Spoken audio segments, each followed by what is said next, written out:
Hi everybody, I'll show you my new monster trucks I got.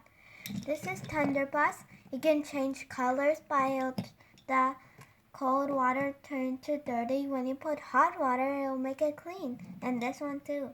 It changed to hot, the clean one, and the cold one will make dirty too.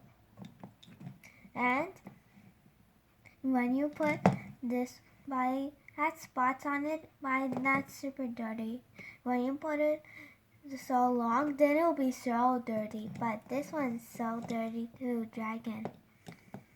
And sometimes the screen are dirty. And